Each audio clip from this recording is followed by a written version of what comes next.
Existe un momento en la historia del pensamiento humano donde la razón se enfrenta cara a cara con lo sagrado, donde la lógica osa cuestionar aquello que la religión ha protegido bajo capas de dogma, institucionalidad y miedo ancestral.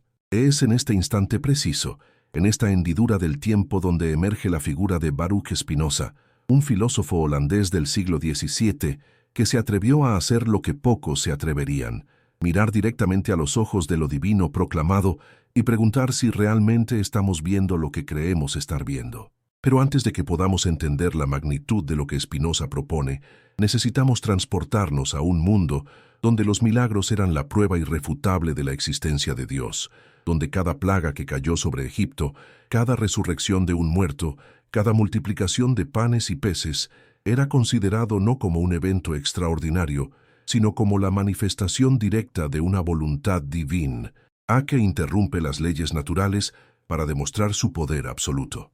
En ese mundo, la Iglesia había construido una fortaleza inmensa de interpretaciones, de comentarios sobre comentarios, de autoridades que se encadenan unas a otras, legitimando una narrativa única, que Dios existe y actúa sobre la naturaleza de manera directa y personal, suspendiendo sus propias leyes cuando así lo desea.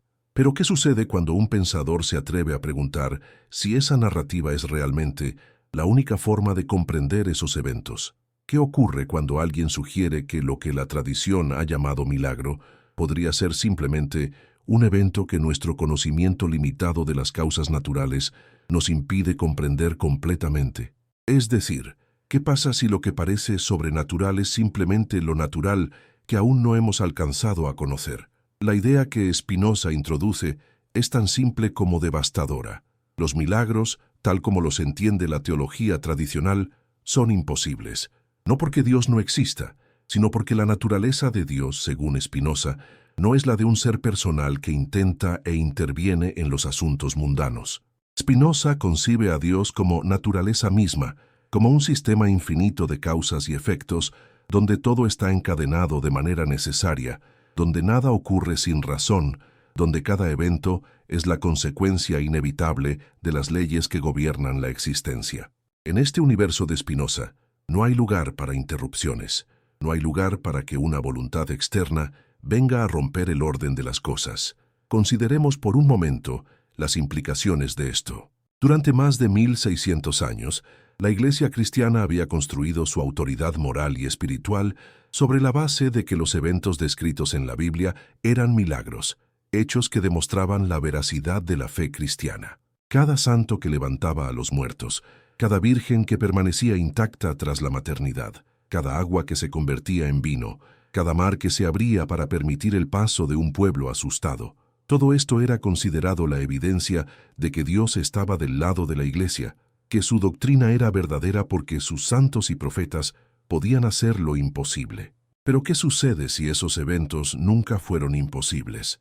¿Qué ocurre si toda la arquitectura de la verdad religiosa se desmorona no porque Dios no exista, sino porque hemos estado interpretando los signos de manera equivocada durante toda nuestra historia colectiva? ¿No será que la verdadera crisis de fe comienza no cuando descubrimos que los milagros no ocurrieron, sino cuando nos damos cuenta de que la fe nunca debería haber dependido de ellos? Spinoza vivió en una época donde esta pregunta no era puramente académica, era peligrosa, era herética. Era la clase de pensamiento que podía llevar a un hombre a la excomunión, al ostracismo, a la muerte social y física. Y sin embargo, Spinoza lo escribió, lo compartió, lo publicó en forma de notas, de correspondencia privada que se filtraba, de trabajos que fueron siendo conocidos gradualmente en círculos intelectuales, porque Spinoza comprendía algo fundamental, que la verdad, cuando es verdadera, no puede permanecer silenciada para siempre, que aunque los poderes establecidos intenten enterrarla, existe una fuerza interna en el ser humano que la reconoce y la busca. ¿No es acaso inquietante que la Iglesia medieval y moderna haya construido una defensa tan agresiva contra la interpretación racional de la Biblia? ¿No es sospechoso que durante siglos haya prohibido que la gente común leyera la Biblia en lenguas vernáculas, insistiendo en que necesitaban intermediarios que explicaran el texto? ¿Qué temía tanto la institución eclesiástica? ¿Temía acaso que si la gente común leyera directamente el texto, si pensara por sí misma, llegara a conclusiones diferentes? La historia nos muestra que aquellos que cuestionaban demasiado eran silenciados. Giordano Bruno fue quemado en la hoguera, Galileo fue obligado a arrodillarse, y Spinoza, aunque logró esquivar la violencia física gracias a la relativa tolerancia de los Países Bajos, fue socialmente asesinado. Sus amigos lo abandonaron, sus colegas lo rechazaban, y su obra, aunque circulaba, lo hacía siempre con la etiqueta del infame, del ateo, del hereje. Pero aquí es donde la historia se vuelve realmente interesante. Porque aunque sus contemporáneos lo veían como un destructor de la fe, lo que Spinoza estaba realmente haciendo era ofreciendo una reconstrucción de la espiritualidad humana sobre bases más sólidas. No estaba proponiendo la negación de lo divino, sino su reinterpretación. No estaba buscando que la humanidad perdiera su conexión con lo trascendente, sino que esa conexión fuera más auténtica, más racional, menos contaminada por el miedo. Porque esa es la verdad incómoda que Spinoza pone sobre la mesa, que el motor principal de la religión occidental no ha sido la fe genuina, sino el miedo de los gobernantes de perder el control, el miedo de las masas de la incertidumbre, el miedo de que si Dios no interviene constantemente en nuestras vidas, entonces estamos abandonados, el miedo de que si la razón puede explicar los eventos llamados milagros, entonces toda la estructura de autoridad basada en la interpretación divina se desmorona. Spinoza, en cambio, propone algo radicalmente diferente, que la verdadera religiosidad consiste no en creer en eventos sobrenaturales, sino en comprender la naturaleza misma como divina, como algo sagrado y perfecto en su estructura causal. Que la verdadera piedad consiste en el amor por la razón, en el deseo de comprender cómo las cosas suceden realmente, en abrirse a la idea de que el universo no es un lugar donde suceden milagros inexplicables, sino un lugar donde todas las cosas suceden de acuerdo a leyes eternas e inmutables, que podemos al menos parcialmente llegar a comprender. Pero ¿cómo hemos llegado a un punto donde la mayoría de la humanidad ha interiorizado la idea de que la fe y la razón son enemigas? ¿Cómo es posible que durante siglos haya prevalecido la idea de que uno debe elegir entre creer en lo divino o usar el pensamiento crítico? ¿No será que esta falsa dicotomía ha sido perpetuada precisamente por quienes se benefician del mantenimiento de las poblaciones en la ignorancia? Aquí es donde la invitación de Spinoza se vuelve verdaderamente relevante. Desde donde estés leyendo esto, desde cualquier rincón del mundo, desde cualquier latitud y longitud de este planeta, te invitamos a que escribas en los comentarios. ¿De qué país y ciudad observas estos pensamientos? ¿Qué hora es allí en tu tiempo? Porque la verdad es una experiencia colectiva, un fenómeno que sucede cuando muchas mentes dispersas alrededor del globo comienzan a hacer las mismas preguntas incómodas. Y si estos pensamientos han resonado en tu interior, si esta narrativa de la búsqueda de verdad te ha tocado, te invitamos también a que compartas este relato con alguien cercano, con un amigo, con una amiga, con alguien que te importe profundamente, con el deseo sincero de que en sus familias florezcan bendiciones, no las bendiciones de un Dios que interviene caprichosamente, sino las bendiciones que vienen del conocimiento, de la libertad mental, del coraje de pensar por uno mismo. Porque lo que vamos a explorar en los fragmentos posteriores de esta reflexión es exactamente cómo Spinoza desactiva los mecanismos mediante los cuales la religión institucional ha mantenido a la humanidad bajo su dominio. Vamos a ver cómo el filósofo holandés, aislado en La Haya puliendo lentes para ganarse la vida, logró concebir un pensamiento tan radical que 2 siglos después estaría transformando la forma en que la humanidad entera piensa sobre lo sagrado y lo profano. La era de los milagros, tal como la Iglesia los ha entendido, está llegando a su fin en el momento en que Spinoza escribe. O mejor dicho, está siendo reemplazada por algo mucho más profundo, el milagro de la razón humana, la capacidad de la mente para penetrar los misterios del universo, para descubrir que lo que parecía incomprensible era simplemente lo no comprendido aún.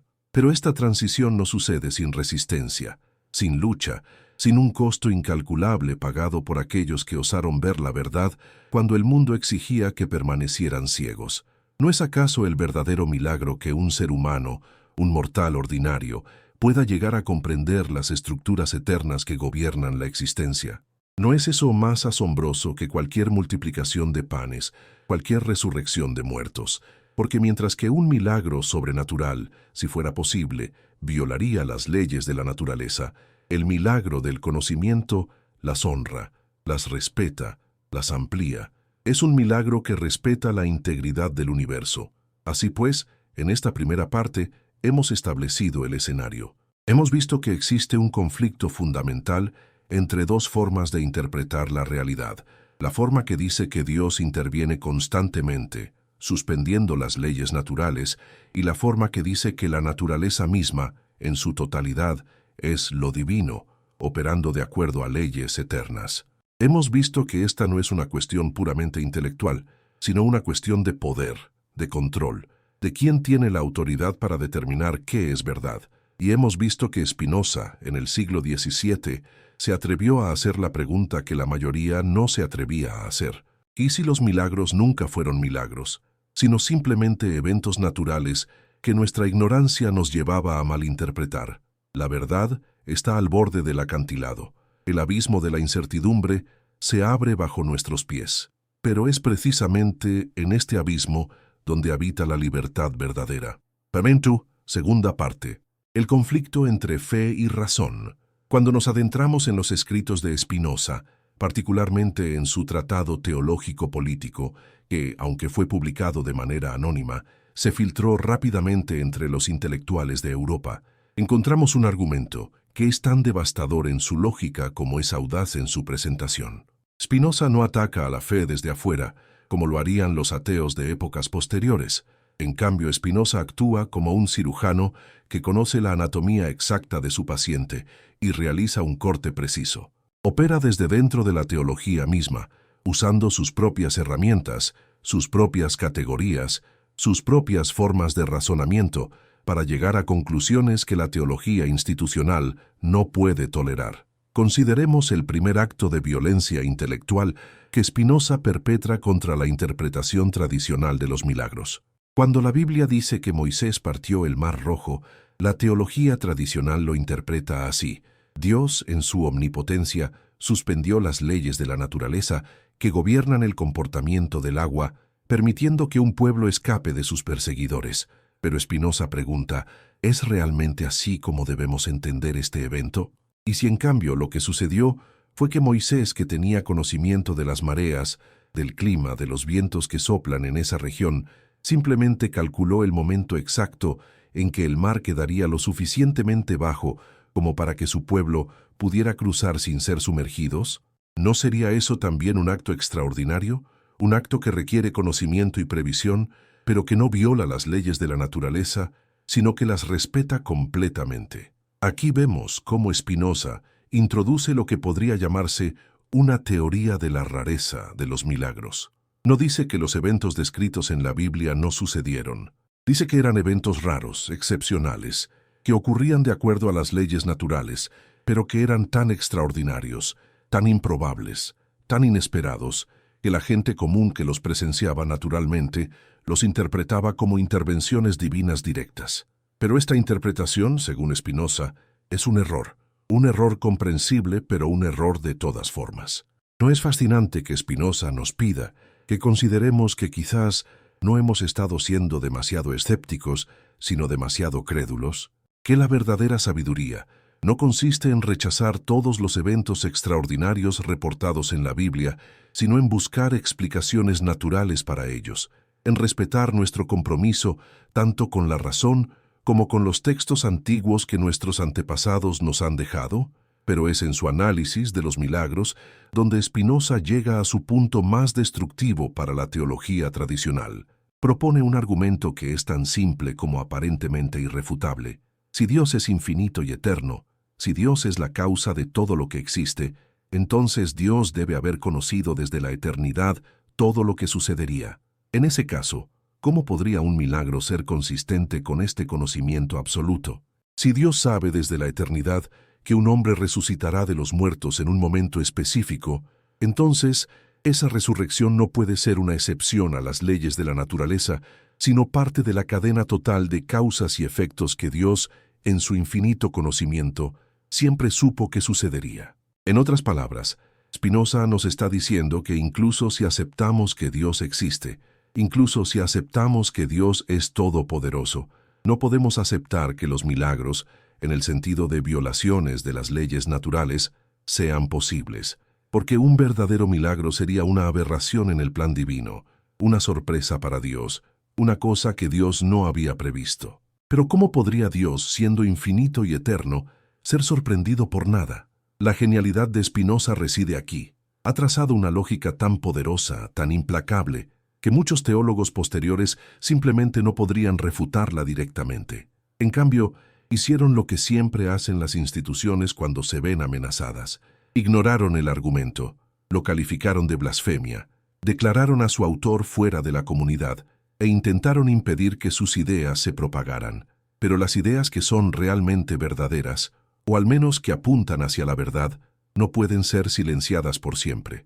¿No es inquietante, verdaderamente inquietante, que durante siglos la Iglesia haya preferido prohibir los libros y quemar a los hombres que reconocer la validez de esta objeción lógica? ¿Qué nos dice esto sobre la verdadera naturaleza de la fe institucional? ¿Habla acaso de una confianza profunda en la verdad o del terror a que la verdad sea descubierta? Ahora bien, es crucial que nos detengamos en este punto y comprendamos algo importante. Spinoza no es un ateo en el sentido que luego comprenderían los positivistas del siglo XIX. Spinoza cree en Dios. Lo que Spinoza rechaza es la concepción antropomórfica de Dios, la idea de que Dios es una persona, un ser con voluntad, con emociones, con preferencias, con la capacidad de enojarse, de perdonar, de cambiar de idea. Spinoza propone que Dios es la totalidad de la naturaleza, la sustancia infinita de la cual todas las cosas son modificaciones, expresiones, modos de ser. Pero para la teología tradicional, esto era tan grave como el ateísmo mismo, porque si Dios no es una persona, si Dios no tiene voluntad personal, entonces ¿cómo puede la oración ser eficaz? ¿Cómo puede la fe salvar? ¿Cómo puede haber salvación personal?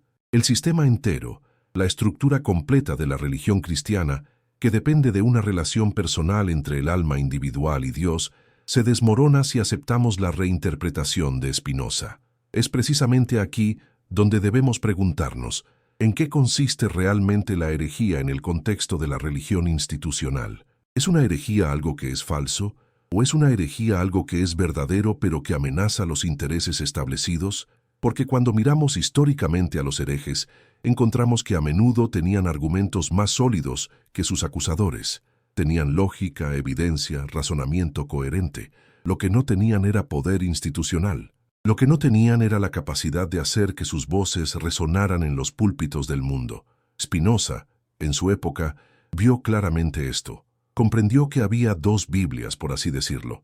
Estaba la Biblia literal que el pueblo ordinario podía leer, o tenía que leer si los curas permitían que la leyeran, y estaba la Biblia interpretada, la Biblia que los teólogos habían transformado a través de siglos de comentarios, interpolaciones, alegorizaciones, hasta convertirla en un documento que podía significar casi cualquier cosa que los hombres en el poder desearan que significara. ¿No es paradójico que un texto que supuestamente fue inspirado por un Dios infinito y omnisciente requiera interpretación? Si Dios habla a través de la Biblia, ¿por qué no es clara? ¿Por qué es necesario que hombres fallibles, hombres que viven en circunstancias históricas específicas, hombres con intereses y prejuicios propios, deban actuar como intermediarios entre el texto divino y el pueblo? La respuesta que Spinoza sugiere es que no es paradójico en absoluto si aceptamos que la Biblia no fue inspirada por Dios en el sentido sobrenatural, sino que fue escrita por hombres como cualquier otro texto, hombres que escribían desde su propia comprensión, desde su propia época, desde sus propias perspectivas limitadas. En ese caso, la necesidad de interpretación no es misteriosa. Es simplemente lo que sucede cuando intentamos comprender documentos antiguos escritos en idiomas muertos por personas cuyas circunstancias de vida eran radicalmente diferentes de las nuestras. Pero esta conclusión es tan revolucionaria que sus implicaciones se extienden mucho más allá de la mera interpretación de textos antiguos. Si la Biblia es un documento histórico, si fue escrita por hombres finitos, entonces no tiene autoridad absoluta. Si no tiene autoridad absoluta, entonces no puede ser la base indiscutible de la verdad religiosa. Y si no puede ser la base indiscutible de la verdad religiosa, entonces la Iglesia, que ha construido toda su autoridad sobre la interpretación exclusiva y excluyente de la Biblia, pierde su justificación fundamental. Más aún, si el documento fundacional de la religión cristiana es un documento humano, sujeto a los errores, prejuicios y limitaciones de sus autores humanos, entonces la religión misma es reexaminada. Deja de ser una verdad absoluta dictada por los cielos y se convierte en una serie de afirmaciones, algunas verdaderas, algunas falsas, algunas inciertas, que necesitan ser examinadas críticamente, al igual que cualquier otra afirmación sobre la realidad. ¿No es esto lo que Spinoza está realmente diciendo cuando lee la Biblia? Que debemos ser honestos, rigurosamente honestos, con nosotros mismos acerca de qué hay en el texto y qué no hay. ¿No nos pide que admitamos que hay contradicciones, que hay anacronismos, que hay diferencias de estilo entre diferentes partes que sugieren múltiples autores? ¿Que algunos eventos reportados violarían las leyes conocidas de la naturaleza, de maneras que no tienen explicación natural plausible? En lugar de negar estas dificultades, en lugar de hacer contorsiones intelectuales para justificar la inerrancia de la Biblia, Spinoza nos pide simplemente que las miremos cara a cara y que extrayamos las conclusiones que la lógica nos exige. Es así como Spinoza se vuelve herético, no porque rechace la divinidad o porque sea un cínico moral, sino porque respeta la verdad más que respeta los prejuicios establecidos. Su herejía consiste precisamente en su fidelidad a la razón, en su negativa a aceptar lo irracional simplemente porque está bendito por la autoridad eclesiástica. ¿Y qué sucede entonces? ¿Cuál es la reacción de la Iglesia? Exactamente la que uno podría predecir si comprendiera que las instituciones tienden a defender su supervivencia antes que su verdad. La Iglesia no responde a los argumentos de Spinoza con argumentos mejores. En cambio, lo declara infame, lo coloca entre los peores enemigos del cristianismo, lo deja completamente aislado socialmente. Sus amigos lo abandonan. Los líderes religiosos intentan destruir su reputación, y a través de los siglos que siguen, los trabajos de Spinoza son colocados en el índice de libros prohibidos. Hay intentos de suprimir su publicación. Se pasa la palabra, de manera silenciosa pero eficaz, de que citar a Spinoza es denigrarse a uno mismo, de que estudiar a Spinoza es jugar con fuego. Pero aquí es donde nuevamente encontramos evidencia de la verdad de las proposiciones de Spinoza. Porque si sus argumentos fueran realmente tan débiles, tan fácilmente refutables, ¿por qué le temería tanto la Iglesia? ¿Por qué buscaría suprimirlo, en lugar de simplemente rebatirlo públicamente? La verdad es que no había refutación disponible. Los teólogos posteriores intentarían nuevas formas de defender los milagros, nuevas argumentaciones, nuevos ataques contra Spinoza, pero siempre se encontrarían en la posición de tener que defender lo indefendible, que un Dios infinito puede ser sorprendido, que un Dios eterno puede cambiar de idea, que la naturaleza divina incluye la capacidad de violar sus propias leyes. Spinoza, en contraste, propone algo incomparablemente más simple y más lógicamente coherente, que la naturaleza es una totalidad integrada, que todo en ella opera de acuerdo a necesidad, que no hay excepciones, no hay suspensiones de ley, no hay intervenciones de un exterior que no existe. Y este Dios, este universo autodeterminado, autorregulado, perfectamente causal, es mucho más digno de reverencia que el Dios de los milagros, que es fundamentalmente un ser caprichoso, un ser cuyo comportamiento es impredecible, cuyo apoyo es voluble, que si interviene para salvar a una persona, podría muy bien no intervenir para salvar a otra. ¿No es esto precisamente lo que ha causado tanta agonía en la historia de la religión cristiana? Las preguntas atormentadas: ¿por qué Dios permitió este sufrimiento? ¿Por qué no intervino? ¿Por qué algunos reciben milagros mientras otros mueren en agonía? Cuando aceptamos la cosmología de Spinoza, estas preguntas atormentadas simplemente se disuelven. No porque Spinoza ofrezca respuestas cómodas, sino porque el universo que describe no es un lugar donde esperaríamos milagros en primer lugar, y así llegamos al clímax lógico del segundo acto de esta tragedia intelectual. Spinoza nos ha mostrado que los milagros no pueden existir si Dios es verdaderamente infinito. Nos ha mostrado que la Biblia no puede ser el documento divinamente inspirado que la tradición ha afirmado que es, porque contiene contradicciones, errores históricos y afirmaciones que violarían las leyes naturales. Y ha sugerido que la única forma en que podemos honrar realmente tanto a la verdad como a lo divino es abandonando el sistema de las supersticiones milagrosas y abrazando una comprensión de la naturaleza como la manifestación más plena de la divinidad. Pero esta conclusión abre una pregunta final que Spinoza deja deliberadamente sin respuesta en la segunda parte de nuestro relato. Si todo esto es verdadero, si los pilares sobre los cuales se construyó la religión occidental son falsos, entonces ¿qué? ¿Qué nos queda? ¿Hemos perdido todo al ganar la verdad? Es una pregunta que los teólogos no querían que nadie se hiciera, porque la respuesta, aunque Spinoza no la revelaría completamente hasta sus últimos escritos, era que habíamos perdido solo las cadenas. Lo que ganamos era incomparablemente mayor. Prentice, tercera parte, el clímax y la verdad eterna. Existe un momento en la existencia de cada pensador honesto donde el abismo de sus propias conclusiones se abre completamente ante sus pies. Es el momento donde uno se percata de que ha llegado a pensamientos tan radicales, tan fundamentales, tan destructivos para el orden establecido, que ya no hay forma de volver atrás. No es que uno no pueda callar, es que algo más profundo, algo que algunos podrían llamar conciencia o verdad interior, demanda que continúe hablando. Spinoza alcanzó este momento hace más de 3 siglos, e incluso ahora, mientras nos adentramos en la tercera y final sección de esta reflexión, podemos sentir el peso de sus conclusiones como si fueran nuestras propias. Porque lo que Spinoza realiza, en la culminación de su pensamiento sobre los milagros y la religión, es nada menos que una completa reevaluación de lo que significa ser religioso en un universo donde Dios no interviene caprichosamente. Y es precisamente aquí, en esta reevaluación, donde encontramos lo que verdaderamente revolucionario en el pensamiento del filósofo de La Haya. Durante siglos, se había enseñado que la verdadera religiosidad consistía en creer sin evidencia, en aceptar los milagros reportados en antiguos textos, en someterse a la autoridad de la Iglesia, en seguir órdenes de hombres que afirmaban hablar en nombre de Dios.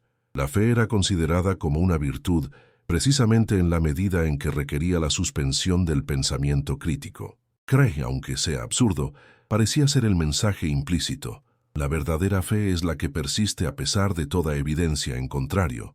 Pero Spinoza propone algo que, para la mentalidad religiosa tradicional, es casi incomprensiblemente radical, que la verdadera religiosidad, la verdadera piedad, consiste precisamente en el pensamiento crítico riguroso, en el deseo de comprender cómo funcionan realmente las cosas, en la negativa a aceptar falsedades, aunque vengan de autoridades sagradas.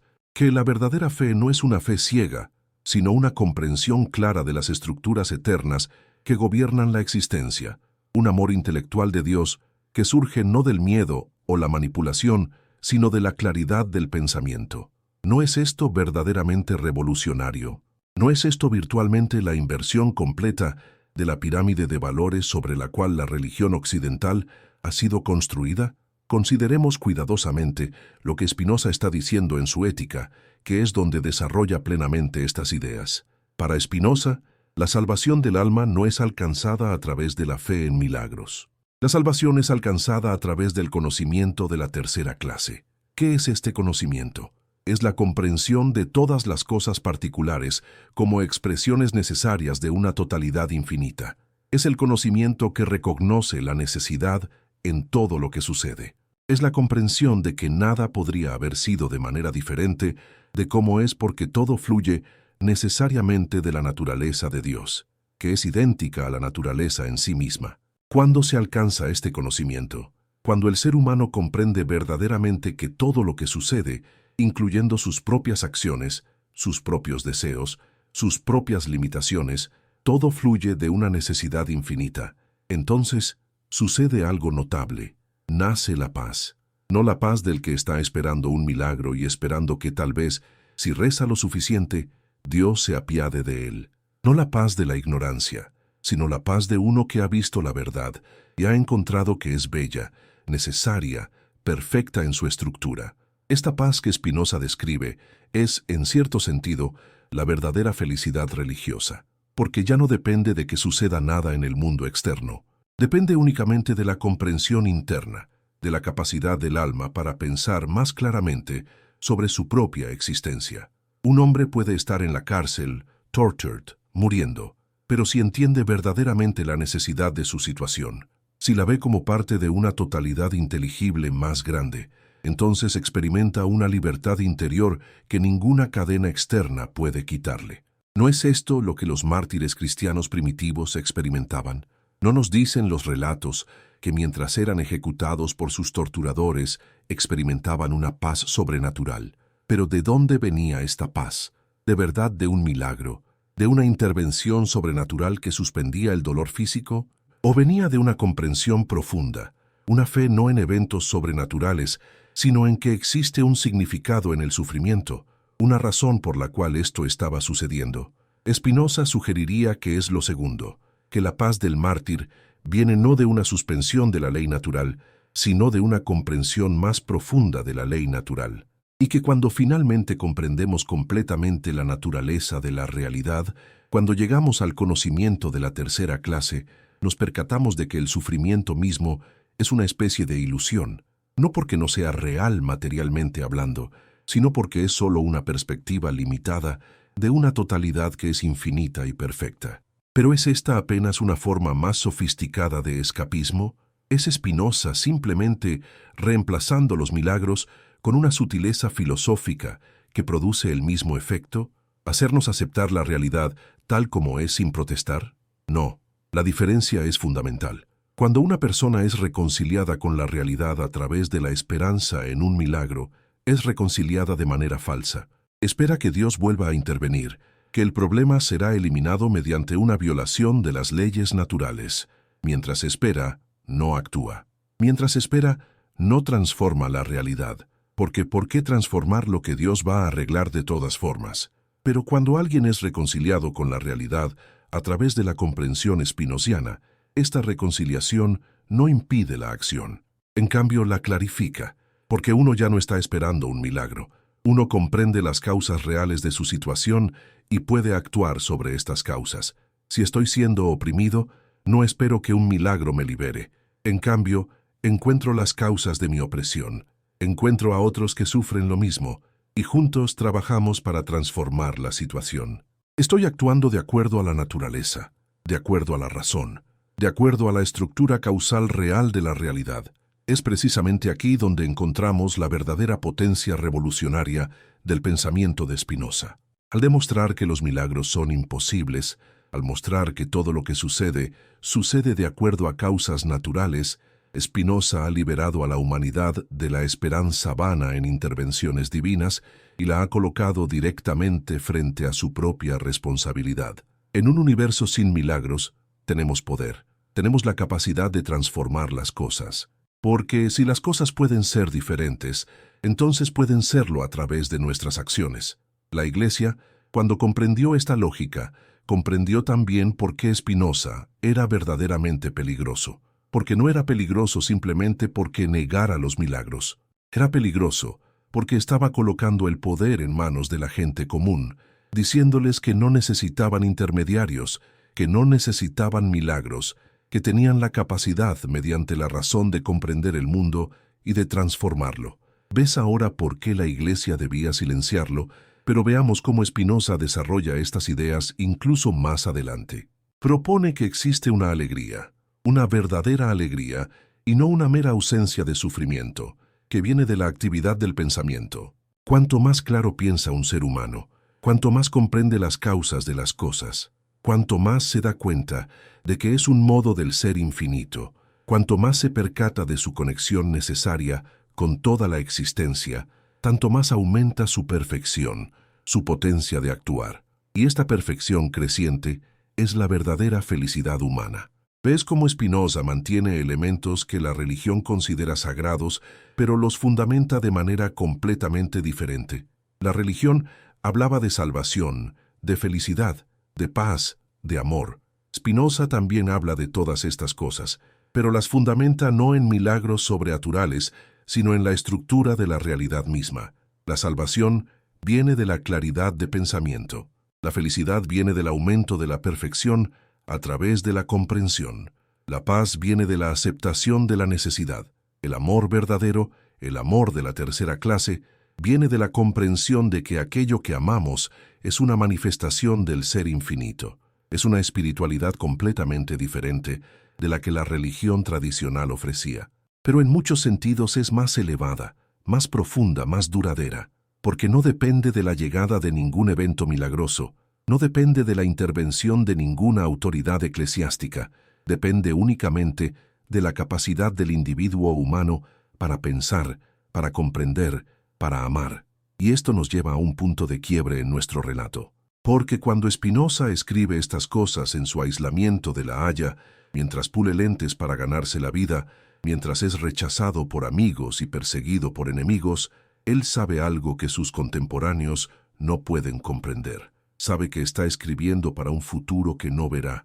Sabe que sus ideas son demasiado radicales, demasiado amenazantes para ser inmediatamente aceptadas. Pero sabe también que la verdad tiene una tendencia a reemergir, a resurgir, a encontrar nuevos campeones en nuevas épocas. Y no es así precisamente. En el siglo XVIII, los filósofos de la Ilustración redescubren a Spinoza. En el siglo XIX, los románticos alemanes lo reinventan. En el siglo XX, los materialistas históricos lo reinterpretan. Y ahora en el siglo XXI, a medida que vemos el declive de la autoridad institucional de la Iglesia, a medida que vemos más y más personas pensar críticamente sobre las afirmaciones religiosas, ¿no estamos presenciando, de cierta forma, el triunfo lento, inevitable, de la visión de Spinoza? Porque, piénsalo, ¿no es verdad que en el mundo actual, la mayoría de las personas educadas, incluso aquellas que se consideran a sí mismas religiosas, ya no creen en los milagros en el sentido que Spinoza rechazaba? ¿No aceptamos implícitamente que los eventos en el universo ocurren de acuerdo a causas naturales, que no hay suspensión de ley? ¿No hemos, en cierto sentido, ya incorporado la visión de Spinoza en nuestro entendimiento moderno del mundo? Lo que ha sucedido es que la victoria de Spinoza se ha vuelto tan completa que casi la hemos olvidado. La versión racionalista del universo que él defendió se ha convertido en la base implícita de cómo pensamos sobre la realidad. Pero no la hemos aceptado explícitamente, no hemos reconocido de dónde viene, no hemos asimilado sus implicaciones más profundas, y esto es crucial, porque lo que Spinoza estaba realmente diciendo, lo que sigue siendo verdadero, es que si aceptamos que los milagros no son posibles, si aceptamos que todo sucede de acuerdo a causas naturales, entonces no hemos simplemente rechazado una creencia religiosa anticuada. Hemos entrado en un nuevo mundo. Un mundo donde somos responsables, un mundo donde no podemos esperar que fuerzas externas arreglen nuestras situaciones. ¿Es inquietante? Sí. ¿Es liberador? También. La verdad, como Spinoza sabía, no es siempre cómoda, pero es verdad, y esto es lo que importa. Ahora bien, llegamos al verdadero clímax de nuestra narrativa. Porque lo que debemos considerar ahora es lo siguiente: ¿ha sido verdaderamente victoria completa la de Spinoza? ¿O existe algo que la religión institucional aún retenía que el pensamiento spinociano no puede completamente capturar? La respuesta es sutil, porque aunque el pensamiento moderno ha aceptado la conclusión de Spinoza de que los milagros no son posibles, lo ha hecho de manera superficial, sin realmente asimilar la espiritualidad alternativa que Spinoza estaba proponiendo. Hemos rechazado los milagros, pero no hemos reemplazado la fe con nada. Hemos echado fuera lo viejo, pero no hemos permitido que lo nuevo florezca completamente. El resultado es que hemos creado un vacío espiritual, un vacío de sentido. La gente vaga por el mundo, comprendiendo intelectualmente que no hay milagros, que todo sucede de acuerdo a causas naturales, pero no pueden encontrar paz en esta comprensión, no pueden encontrar alegría en ella, porque no han llegado al conocimiento de tercera clase que Spinoza describe. ¿Qué es lo que falta?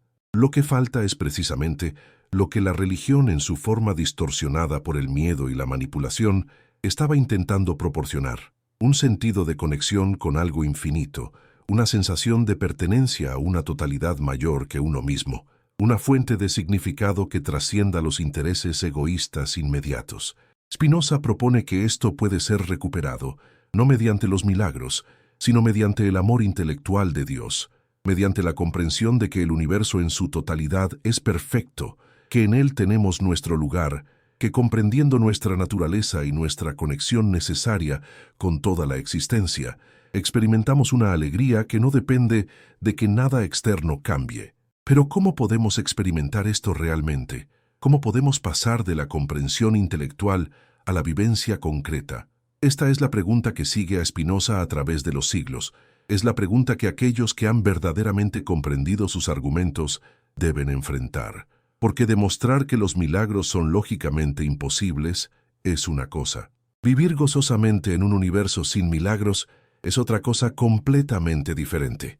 Y es aquí, en este punto de máxima tensión, donde quiero invitarte a que pienses conmigo sobre lo que estamos discutiendo. Si has seguido este argumento hasta aquí, si has visto cómo Spinoza deconstruye los fundamentos de la religión institucional, si has comprendido por qué los milagros no pueden ser verdaderamente milagros en el sentido que la teología los ha entendido, entonces pregúntate, ¿cómo te hace sentir esto? ¿Te libera o te llena de ansiedad? ¿Ves en esto claridad o vacío? Porque la respuesta que des a esta pregunta es de vital importancia, porque lo que Spinoza está realmente proponiendo no es simplemente un argumento lógico, está proponiendo un nuevo camino de vida, una nueva forma de estar en el mundo, una nueva forma de experienciar lo divino. Y aquí es donde una vez más te invitamos a ser parte de esta reflexión.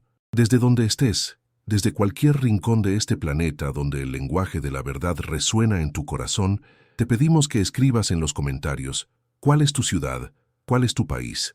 ¿Qué hora es donde estás ahora, mientras lees estas palabras? Porque la verdad es experiencia colectiva. Es el fenómeno que ocurre cuando muchas mentes alrededor del mundo se encuentran con la misma idea simultáneamente. Y si estas palabras han tocado tu alma, si esta narrativa sobre el fin de los milagros y el comienzo de la comprensión verdadera te ha movido, queremos que lo sepas. No estás solo en esto. Te invitamos también a que compartas este video, este relato, con alguien cercano, con alguien que amas, con alguien cuyo pensamiento ha sido encarcelado por el miedo y la superstición. Comparte esto con el profundo deseo de que en la familia de esa persona, en sus relaciones, en su vida, florezcan bendiciones. No las bendiciones de un Dios caprichoso que puede decidir intervenir o no intervenir según su antojo, sino las bendiciones que surgen del conocimiento, de la libertad de pensamiento, de la capacidad de ver la verdad tal como es. Ahora llegamos finalmente al cierre, al verdadero clímax de nuestra reflexión sobre Spinoza y los milagros. Lo que debemos entender, lo que Spinoza quería que entendiéramos, es que la verdad sobre los milagros no es simplemente un asunto histórico o teológico. Es el pivote sobre el cual gira todo nuestro futuro como especie, porque si continuamos creyendo en milagros, continuamos delegando nuestra responsabilidad, continuamos esperando que algo externo nos salve, continuamos viviendo en el miedo, en la superstición, en la manipulación perpetrada por aquellos que se benefician de nuestra ignorancia.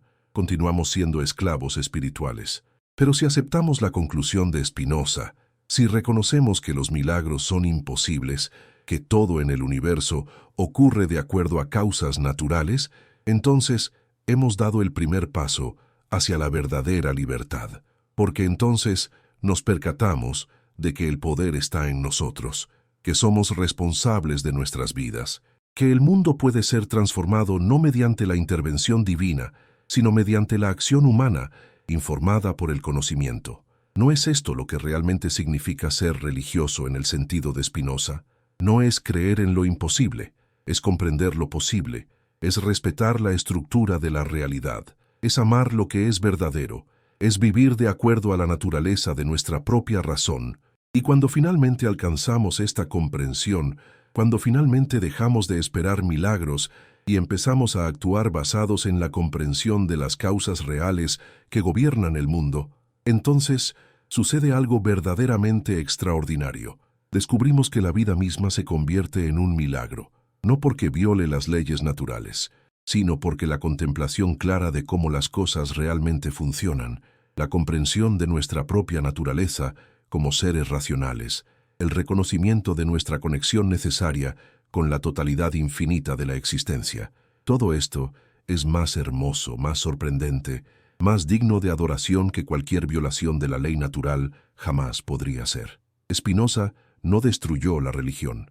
Spinoza la purificó, la liberó de la contaminación del miedo y la llevó a su verdadera naturaleza, la contemplación clara de la infinitud y el amor intelectual que surge de esta contemplación. La verdad no ha sido enterrada.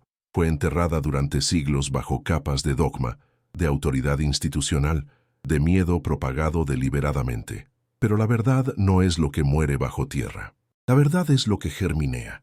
La verdad es lo que crece incluso en la oscuridad, y cuando finalmente emerge, cuando finalmente ves los primeros brotes verdes rompiendo a través de la tierra oscura, no hay forma de volver a enterrarla. Esta es la promesa de Spinoza. Esta es la verdad que perdura. Incluso ahora, incluso después de 400 años, incluso después de siglos de intento de supresión, la verdad de Spinoza permanece. Los milagros nunca fueron milagros. Simplemente no entendíamos la naturaleza lo suficiente como para ver que todo es milagro cuando lo ves claro, todo es extraordinario, todo es digno de asombro, pero nada es sobrenatural. Todo es perfectamente, necesariamente, eternamente natural. Y en esta realización, en esta comprensión profunda, encontramos no menos religiosidad, sino más. Encontramos una religiosidad liberada, pura, verdadera. Encontramos la espiritualidad de la razón, el amor de lo que es real, la paz que viene no de negar la verdad, sino de abrirla completamente, de mirarla a los ojos, de permitir que te transforme completamente. Esta es la invitación final. No es una invitación a rechazar lo divino. Es una invitación a comprenderlo verdaderamente, a amarlo sin miedo, a vivirlo sin intermediarios, a experimentar la libertad radical que viene cuando finalmente dejas de esperar milagros y empiezas a crear cambio a través de tu comprensión y tu acción. La verdad está esperando. Has esperado 400 años, ha esperado milenios, pero no puede esperar para siempre.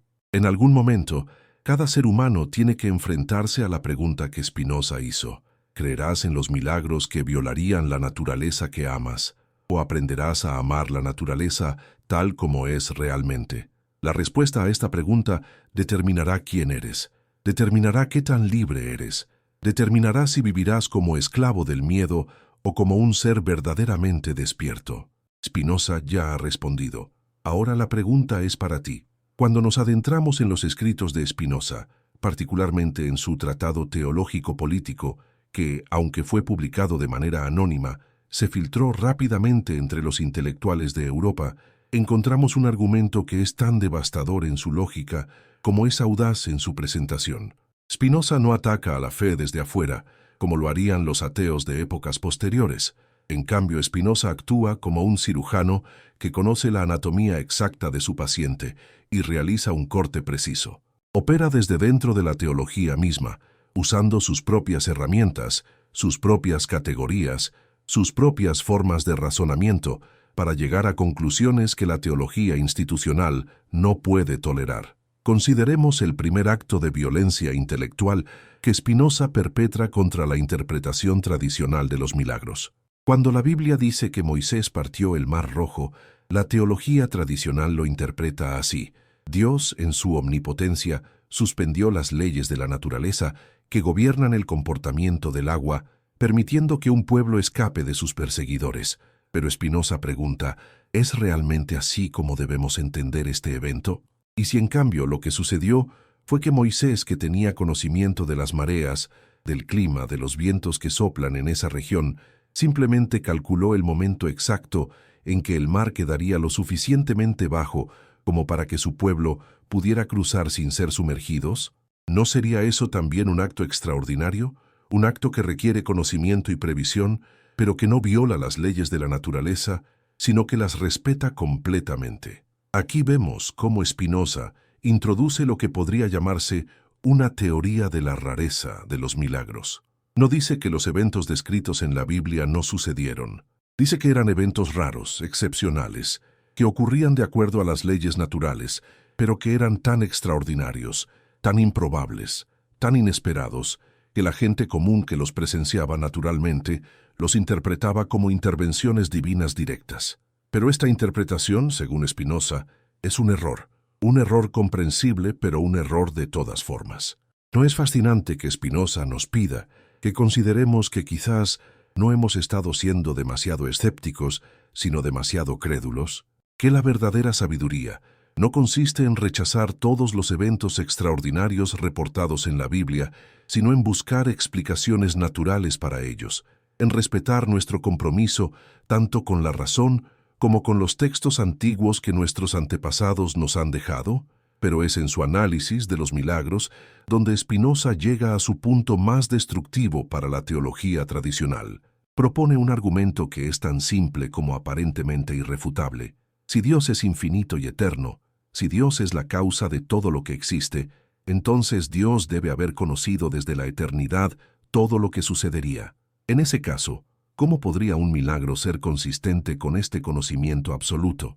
Si Dios sabe desde la eternidad que un hombre resucitará de los muertos en un momento específico, entonces esa resurrección no puede ser una excepción a las leyes de la naturaleza, sino parte de la cadena total de causas y efectos que Dios, en su infinito conocimiento, siempre supo que sucedería. En otras palabras, Spinoza nos está diciendo que incluso si aceptamos que Dios existe, incluso si aceptamos que Dios es todopoderoso, no podemos aceptar que los milagros, en el sentido de violaciones de las leyes naturales, sean posibles, porque un verdadero milagro sería una aberración en el plan divino, una sorpresa para Dios, una cosa que Dios no había previsto. Pero ¿cómo podría Dios, siendo infinito y eterno, ser sorprendido por nada? La genialidad de Spinoza reside aquí. Ha trazado una lógica tan poderosa, tan implacable, que muchos teólogos posteriores simplemente no podrían refutarla directamente. En cambio, hicieron lo que siempre hacen las instituciones cuando se ven amenazadas. Ignoraron el argumento, lo calificaron de blasfemia, declararon a su autor fuera de la comunidad e intentaron impedir que sus ideas se propagaran. Pero las ideas que son realmente verdaderas, o al menos que apuntan hacia la verdad, no pueden ser silenciadas por siempre. ¿No es inquietante, verdaderamente inquietante, que durante siglos la Iglesia haya preferido prohibir los libros y quemar a los hombres que reconocer la validez de esta objeción lógica? ¿Qué nos dice esto sobre la verdadera naturaleza de la fe institucional? ¿Habla acaso de una confianza profunda en la verdad o del terror a que la verdad sea descubierta? Ahora bien, es crucial que nos detengamos en este punto y comprendamos algo importante. Spinoza no es un ateo en el sentido que luego comprenderían los positivistas del siglo XIX. Spinoza cree en Dios. Lo que Spinoza rechaza es la concepción antropomórfica de Dios, la idea de que Dios es una persona, un ser con voluntad, con emociones, con preferencias, con la capacidad de enojarse, de perdonar, de cambiar de idea.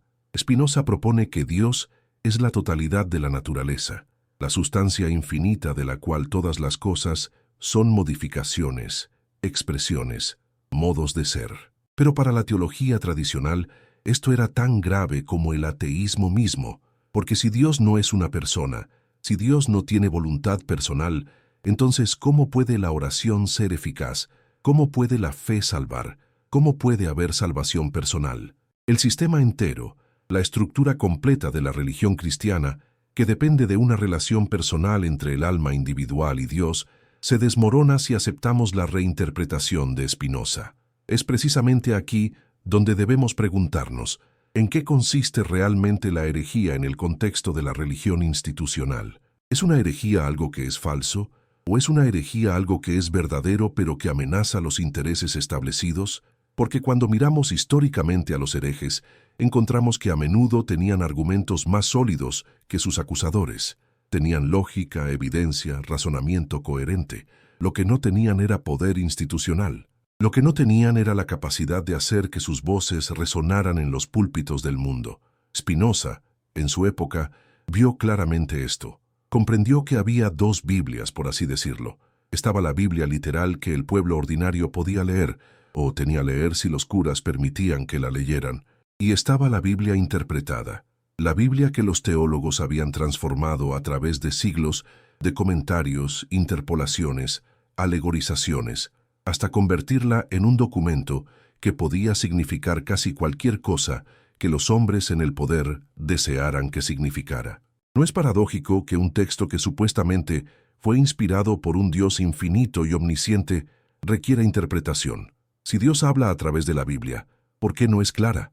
¿Por qué es necesario que hombres fallibles, hombres que viven en circunstancias históricas específicas, hombres con intereses y prejuicios propios, deban actuar como intermediarios entre el texto divino y el pueblo? La respuesta que Spinoza sugiere es que no es paradójico en absoluto si aceptamos que la Biblia no fue inspirada por Dios en el sentido sobrenatural, sino que fue escrita por hombres como cualquier otro texto, hombres que escribían desde su propia comprensión, desde su propia época, desde sus propias perspectivas limitadas. En ese caso, la necesidad de interpretación no es misteriosa. Es simplemente lo que sucede cuando intentamos comprender documentos antiguos escritos en idiomas muertos por personas cuyas circunstancias de vida eran radicalmente diferentes de las nuestras. Pero esta conclusión es tan revolucionaria que sus implicaciones se extienden mucho más allá de la mera interpretación de textos antiguos. Si la Biblia es un documento histórico, si fue escrita por hombres finitos, entonces no tiene autoridad absoluta. Si no tiene autoridad absoluta, entonces no puede ser la base indiscutible de la verdad religiosa. Y si no puede ser la base indiscutible de la verdad religiosa, entonces la Iglesia, que ha construido toda su autoridad sobre la interpretación exclusiva y excluyente de la Biblia, pierde su justificación fundamental. Más aún, si el documento fundacional de la religión cristiana es un documento humano, sujeto a los errores, prejuicios y limitaciones de sus autores humanos, entonces la religión misma es reexaminada. Deja de ser una verdad absoluta dictada por los cielos y se convierte en una serie de afirmaciones, algunas verdaderas, algunas falsas, algunas inciertas, que necesitan ser examinadas críticamente, al igual que cualquier otra afirmación sobre la realidad. ¿No es esto lo que Spinoza está realmente diciendo cuando lee la Biblia? Que debemos ser honestos, rigurosamente honestos, con nosotros mismos acerca de qué hay en el texto y qué no hay. ¿No nos pide que admitamos que hay contradicciones, que hay anacronismos, que hay diferencias de estilo entre diferentes partes que sugieren múltiples autores? ¿Que algunos eventos reportados violarían las leyes conocidas de la naturaleza, de maneras que no tienen explicación natural plausible? En lugar de negar estas dificultades, en lugar de hacer contorsiones intelectuales para justificar la inerrancia de la Biblia, Spinoza nos pide simplemente que las miremos cara a cara y que extrayamos las conclusiones que la lógica nos exige. Es así como Spinoza se vuelve herético, no porque rechace la divinidad o porque sea un cínico moral, sino porque respeta la verdad más que respeta los prejuicios establecidos. Su herejía consiste precisamente en su fidelidad a la razón, en su negativa a aceptar lo irracional simplemente porque está bendito por la autoridad eclesiástica. ¿Y qué sucede entonces? ¿Cuál es la reacción de la Iglesia? Exactamente la que uno podría predecir si comprendiera que las instituciones tienden a defender su supervivencia antes que su verdad. La Iglesia no responde a los argumentos de Spinoza con argumentos mejores. En cambio, lo declara infame, lo coloca entre los peores enemigos del cristianismo, lo deja completamente aislado socialmente. Sus amigos lo abandonan. Los líderes religiosos intentan destruir su reputación, y a través de los siglos que siguen, los trabajos de Spinoza son colocados en el índice de libros prohibidos. Hay intentos de suprimir su publicación. Se pasa la palabra, de manera silenciosa pero eficaz, de que citar a Spinoza es denigrarse a uno mismo, de que estudiar a Spinoza es jugar con fuego, pero aquí es donde nuevamente encontramos evidencia de la verdad de las proposiciones de Spinoza. porque si sus argumentos fueran realmente tan débiles, tan fácilmente refutables, ¿por qué le temería tanto la Iglesia? ¿Por qué buscaría suprimirlo, en lugar de simplemente rebatirlo públicamente? La verdad es que no había refutación disponible. Los teólogos posteriores intentarían nuevas formas de defender los milagros, nuevas argumentaciones, nuevos ataques contra Spinoza, pero siempre se encontrarían en la posición de tener que defender lo indefendible, que un Dios infinito puede ser sorprendido, que un Dios eterno puede cambiar de idea, que la naturaleza divina incluye la capacidad de violar sus propias leyes.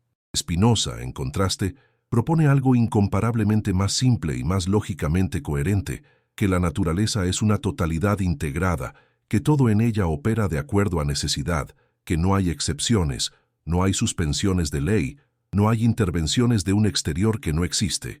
Y este Dios, este universo autodeterminado, autorregulado, perfectamente causal, es mucho más digno de reverencia que el Dios de los milagros, que es fundamentalmente un ser caprichoso, un ser cuyo comportamiento es impredecible, cuyo apoyo es voluble, que si interviene para salvar a una persona, podría muy bien no intervenir para salvar a otra.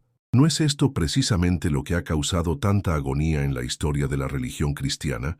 Las preguntas atormentadas: ¿por qué Dios permitió este sufrimiento? ¿Por qué no intervino? ¿Por qué algunos reciben milagros mientras otros mueren en agonía? Cuando aceptamos la cosmología de Spinoza, estas preguntas atormentadas simplemente se disuelven. No porque Spinoza ofrezca respuestas cómodas, sino porque el universo que describe no es un lugar donde esperaríamos milagros en primer lugar, y así llegamos al clímax lógico del segundo acto de esta tragedia intelectual. Spinoza nos ha mostrado que los milagros no pueden existir si Dios es verdaderamente infinito. Nos ha mostrado que la Biblia no puede ser el documento divinamente inspirado que la tradición ha afirmado que es, porque contiene contradicciones, errores históricos y afirmaciones que violarían las leyes naturales. Y ha sugerido que la única forma en que podemos honrar realmente, tanto a la verdad como a lo divino, es abandonando el sistema de las supersticiones milagrosas y abrazando una comprensión de la naturaleza como la manifestación más plena de la divinidad. Pero esta conclusión abre una pregunta final que Spinoza deja deliberadamente sin respuesta en la segunda parte de nuestro relato. Si todo esto es verdadero, si los pilares sobre los cuales se construyó la religión occidental son falsos, entonces ¿qué? ¿Qué nos queda? ¿Hemos perdido todo al ganar la verdad?